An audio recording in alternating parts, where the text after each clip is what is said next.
Stanford University.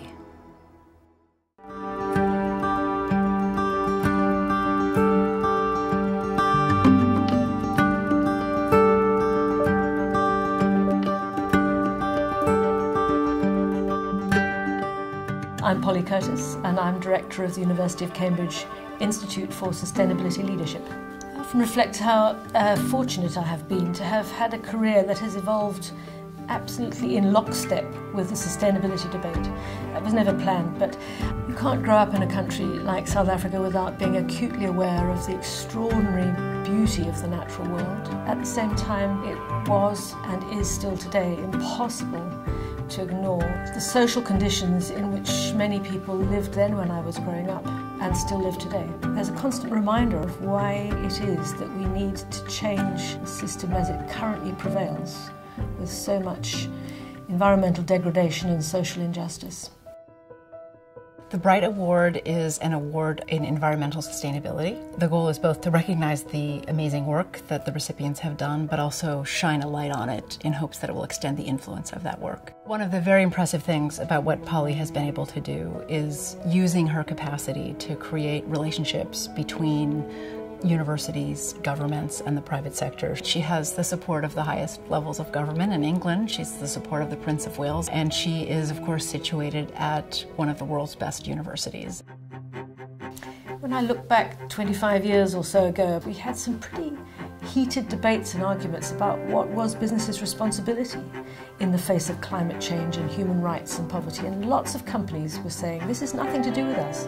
This is the responsibility of government. Our job, and the usual old saying, the business of business is business. Our job is to meet the needs of our shareholders. Well, I think you wouldn't find many leading businesses taking quite such a simplistic view of the world today. We're very lucky to have the British Antarctic Survey right on our doorstep here in Cambridge, and for many years we've been bringing business leaders here to confront the science of climate change and, really importantly, to hear it from real-life climate scientists. One of the most compelling things that we show them are the ice cores that we have here. And from the ice cores, we're able to determine what the climate's been like in the past. We can see that the carbon dioxide levels in the atmosphere have varied within set bounds for that 800,000 years. And then you look at recent times, and the carbon dioxide is far outside those bounds. And it really brings home to people, and they can see it with their own eyes, just what radical changes we're making to the Earth system. It can be very disturbing to spend time with scientists, with climate scientists in particular. You look in their eyes and you can see the despair that they themselves feel about what is likely to happen. But I'm a natural optimist, and I absolutely believe that we can fix these challenges. A great example of that is the work that we've been doing with our Banking Environment Initiative, which brings together 10 of the world's largest banks to partner with some of their client organisations in the Consumer Goods Forum to achieve net zero deforestation in their supply chains by 2020. And the banks have signed a compact to say that they won't lend money to companies that have deforestation in their supply chain. The private sector, which is at the heart of all of this, they provide so much of what we all use every day, what we need. They shape our lives in fundamental ways. It really does have to be in the driving seat, bringing forward solutions. That's beginning to happen. We've got far further to go. But if you look back over recent years, you can see that the Institute for Sustainability Leadership has really been one of the big horses pulling this cart of corporate sustainability. We've learned over the years that there isn't very much point in asking businesses to do things because it is morally the right thing to do. We have to find a way of helping leaders, in companies in particular, to do the right thing because it is absolutely the most logical, commonsensical thing to do. It's in their own interests to find that convergence between profitability, which they must have, and sustainability, which by definition we must have. Developing leaders that have an understanding beyond the profit and loss account of their business. Have an understanding on how they impact not only the company balance sheet, but also natural balance sheets, social balance sheets, is the aspects that I think the Cambridge Institute for Sustainability Leadership really have opened as a space for us to grow up as a company.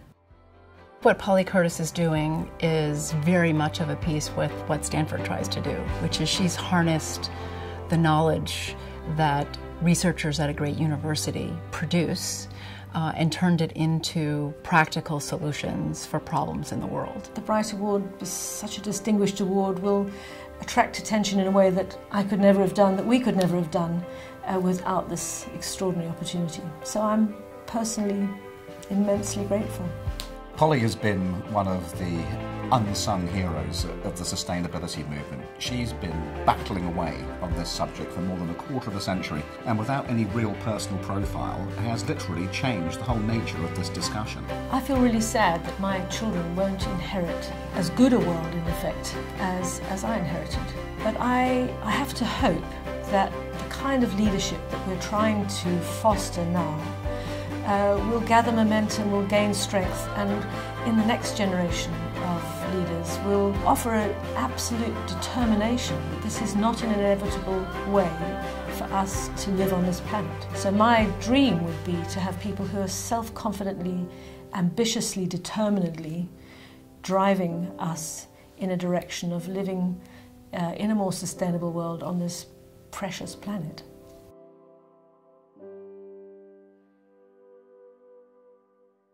For more, please visit us at stanford.edu.